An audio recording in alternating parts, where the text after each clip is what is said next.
मठ केते वर्ष है बाबा? मठ को आसी 100 वर्ष है। 100 वर्ष है। मठर किसी आध्यात्मिक तो 30-40 कथा बेसी 40 वर्ष हाँ बेसी बाय मैंने ये मैंने आगुरी मैंने रही तू स्कूल जीवन कि कहीं कौन है जी? हाँ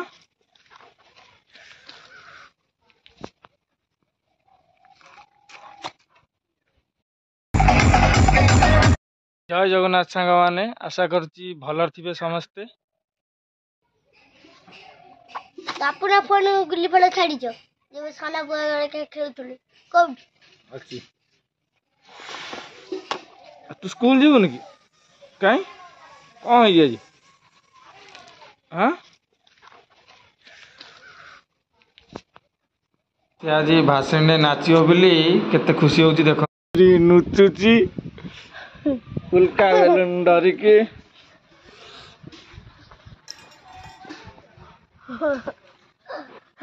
आम बर्तमान आसी पहुँच गलु बालेणा मठरे। आपण मैंने देखु महापुरुष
बाबा नमस्कार।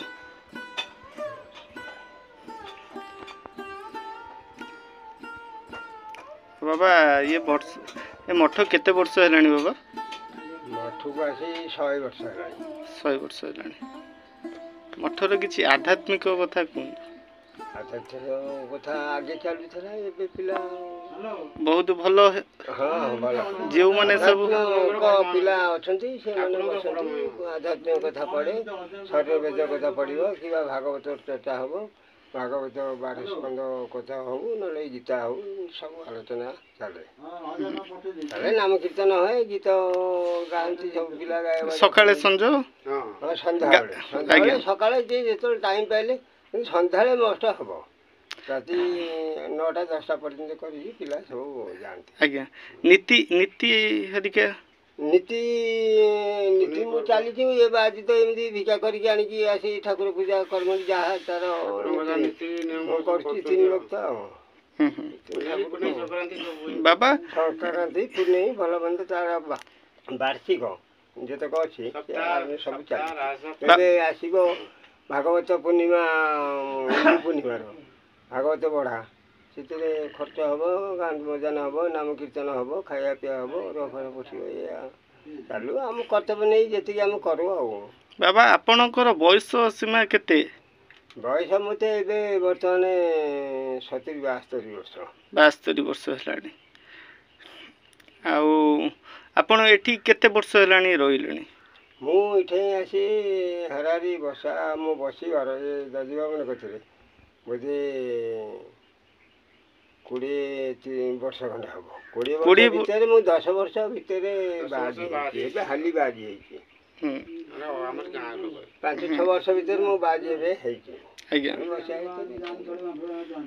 बाबा तापरे आगुरु किए बाबाजी एठी थले? हाँ बाजी बहुत बाजी गले कणी बाबा गले कुंज बाबा गले बेणु बाबा गले क्षेत्रमणि बाबा गले सब बाबा गले ଆହୁରି ସବୁ ବାହାର ବ୍ରହ୍ମପୁର ବାବା ଥିଲେ, ଗଞ୍ଜାମ ଜିଲ୍ଲାରୁ ଆସିଥିଲେ, ସେ ରହିଥିଲେ। ଆଜ୍ଞା ସେଠୁ ତାପରେ ନେକ୍ସଟ ମୁଁ ତ ବସିଛି। ବାବା ମଠର ମହିମା କ'ଣ? ମଠର ମହିମା ହେଉଛି ଧର୍ମ ଜଗି ଚାଲିବା। ହଁ ଯେଉଁମାନେ ଆସନ୍ତି ଯେଉଁ ମାନସିକ କରିକି ସେସବୁ କଥା ଉପରେ ଟିକେ କୁହନ୍ତୁ। ଯେଉଁମାନେ ସବୁ ମାନସିକ କରିବାକୁ ଆସନ୍ତି ସେମାନେ ଠାକୁର କତିରେ ମାନସିକ କଲେ ତାର ପୂର୍ଣ୍ଣ ହେବ। ପୂର୍ଣ୍ଣ ହେବ ସେ ଯଦି ଭାବରେ ପୂର୍ଣ୍ଣ କରେ ତା ସେ ଜାଣିପାରନ୍ତି। ତାଙ୍କର ଜାଣିଲେ ମହିମା ଅଛି ଜାଣନ୍ତି ସେମାନେ ଭୁଲିପାରନ୍ତି ଆସି ଖର୍ଚ୍ଚ କରନ୍ତି। ତାମାନେ ଠାକୁରଙ୍କର ଅଶେଷ ମହିମା ମହିମା ଅଛି ବୋଲି ଗୋଟେ ବାବା ଥିଲେ ଆମର ଏଇଠି ହନୁମାନ ମଠରେ। ସେ ବାବା ଆସି ଏଠି ରହିଥିଲେ ମାସେ 2-3 ମାସ ରହିଲେ। ତାଙ୍କ ଘର ପଳାଶପୁର, କିନ୍ତୁ ସେ ଟିକେ ଅନ୍ୟାୟ କରିଥିଲା ବୋଲି ତା ଟେକିକିରି ଫୋପାଡ଼ି ଦେଲା ସେ ଗଡ଼ିଆ ଭିତରକୁ। ତାମାନେ ଏଠି ଯିଏ ବି ଅନ୍ୟାୟ କରିବ ମାନେ ପ୍ରଭୁ ରଖିବେ ନା, ରଖେଇ ଦଉନାହାନ୍ତି କେହି ବା ଯେତେକ ଭକ୍ତ ଆସୁଛନ୍ତି। ଆଜ୍ଞା ସେ ତାଙ୍କୁ ତଡ଼ି ଦଉଛନ୍ତି ଆଉ ବାଟ ଦେଖି ଆଉ। ମାନେ ଅନ୍ୟ ଲୋକଙ୍କର ଏଠି ଆଶ୍ରୟ ହିଁ ନାହିଁ। ନା ଅନ୍ୟ ଲୋକକୁ ଆଶ୍ରୟ କେବେ ଦେବ ନାହିଁ ନା ଆମେ ବି କାହାକୁ ଦିଅନା। ଆଜ୍ଞା ଅନ୍ୟାୟ କଲେ ବାବା ବହିଛୁ ଠାକୁର ଆମକୁ ଯାହା ଆଦେଶ ଦିଅନ୍ତି ସ୍ୱପ୍ନରେ ଆସିକି ହଉ ନହେଲେ କେଉଁ ମାଧ୍ୟମରେ ହଉ ସେଇ ଅନୁସାରେ ଆପଣ କରନ୍ତି କାର୍ଯ୍ୟ। ଆଜ୍ଞା ଆଜ୍ଞା ଠାକୁରଙ୍କ ମହିମା ଅଛି ଆଜ୍ଞା ମୁଁ କହିବା ପର୍ଯ୍ୟନ୍ତ ଯିବାନି। ଯେକୌଣସି ବାବା ଥିଲେ ବି କେହି କହନ୍ତିନି। ଏଇଠି ଗୋଟେ ପିଲା ଏଇଠି ବାଲି ଝିଆ ରହୁଛୁ ବାଲି ଉଠେଇ ନେଇକି ପଳେଇଲା। ସେ ବର୍ତ୍ତମାନ ରୋଗରେ ପାରାଲିସିସ୍ ହେଇକି ପଡ଼ିଲା। ଏଇ ମଠରୁ ବାଲି ଉଠେଇ ନେଇ ପଳେଇଲା, ଘର କରିପାରିଲେ। ତାପରେ ନେକ୍ସଟ ଆଉ ଗୋଟେ ପିଲା ସେମିତି ଆସି ଏଠି ଏଇ ଠାକୁର ଘର କରିବ ବୋଲି ଦେଉଳ ପୁରଣ ହେଇନି ଏ ପର୍ଯ୍ୟନ୍ତ। ସେଇ ଦେଉଳ ଅଧା ରଖି ତାର ଗୋଡ଼ି ଉଠେଇ ନେଇ ପଳେଇଲା ସେ ସିଆଡ଼େ, ଆଉ ଫେରିନାହାନ୍ତି। ତାଙ୍କ ଅବସ୍ଥା ଯାହା ହେଉଛି ସେ ବର୍ତ୍ତମାନ ପାରାଲିସିସ୍ରେ ପଡ଼ିଛି। ମାନେ ଏଠି ଯିଏ ଅନୀତି କରିବ ସିଏ ଶାସ୍ତି ପାଇବ। କାହାରି ଗତି ସେ ନାହିଁ। ମୁଁ ଆସି ବସିନି ଏଠି, ମୁଁ ଆସି 20-30 ବର୍ଷ ହେଲା ବସିଲେଣି। ମୁଁ ଦେଖି ଦେଖି ଆଉଛି। ଆଉ ଯେଉଁ ଭକ୍ତ ଆମର ଅଛନ୍ତି ଆଚାର୍ଯ୍ୟ ବାବାର ଆମର ଗୁରୁ ହିସାବ ହେବେ, ସେ ବର୍ତ୍ତମାନ ସନ୍ଧ୍ୟାବେଳକୁ ଆସିଲେ। ସିଏ ଆସି ବସିଲେଣି 40-50 ବର୍ଷ ହେଲା। ଆଜ୍ଞା ସିଏ ବସିଲେଣି ଆସିକି। ତାଙ୍କ ବାପା ବସିଥିଲେ ତାଙ୍କ ଇଏରୁ ସିଏ ବସିଲେଣି 40-50 ବର୍ଷ ହେଲା। ତାଙ୍କ ତଳେ ଆମେ ବସିଛୁ ଆସି। ସିଏ ବର୍ତ୍ତମାନ ଆସିଲେ ସେ ବଢ଼ିଆ ଆଉ ଏଇଟା ସଂସ୍ଥା ଚାଲିଛି। ଆଉ ଇଏ ସଂସ୍ଥାରେ କିଛି ବାବା ଇଏ ନାହିଁ। ଆଜି ଯାହା ଠାକୁର ଯାହା ଆଦେଶ ଦେବେ ଆପଣ ସେଇ ଅନୁସାରେ ପରିଚାଳିତ କରିବେ। ସେ ତାର ଯାହା କରିବ ଆଉ ମାରୁ ନହେଲେ ତାର। ତାମାନେ ଆମେ ଏଠି ଶୁଣିଲେ ଯେ ଠାକୁରଙ୍କର ମହିମା ଅପାର, କିନ୍ତୁ ଲୋକଙ୍କର ଇଏ ନାହିଁ ଆଶ୍ରମ।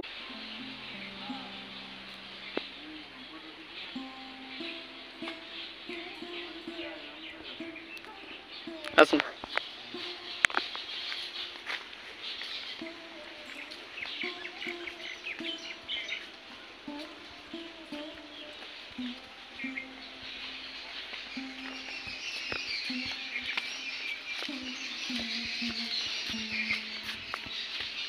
ये बाबा को बाबा ये होचंदी हमर पाखु करुणी बाबा को बाबा करुणी बाबा तांका नाम होची करुणी बाबा। से फास्ट एई आरंभ करथले एई गछ मूले माटी देई गछ मूले पानी ढाली से बर्तमान बाद हे गई देह त्याग कले।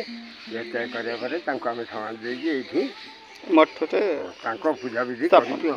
हो हो हम आसी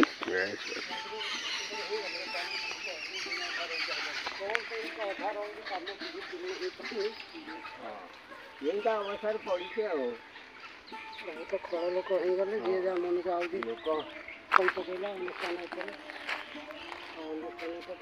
ମଠରେ ଅନେକ ସୌନ୍ଦର୍ଯ୍ୟ ପରିବେଶ ଏଠି ପ୍ରକୃତି କୋଳରୁ ସୃଷ୍ଟି।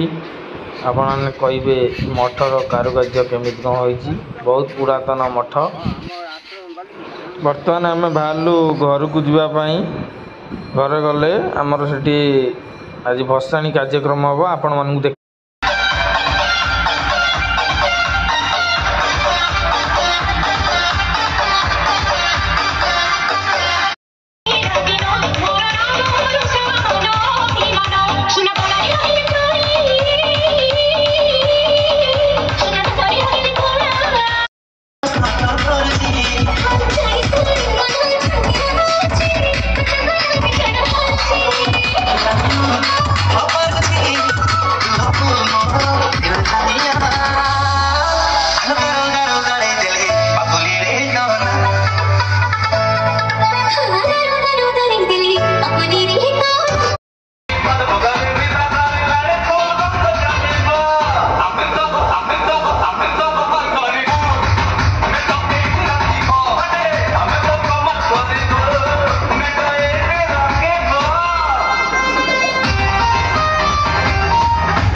कौन है ये लोग? कहां से आते हैं ये?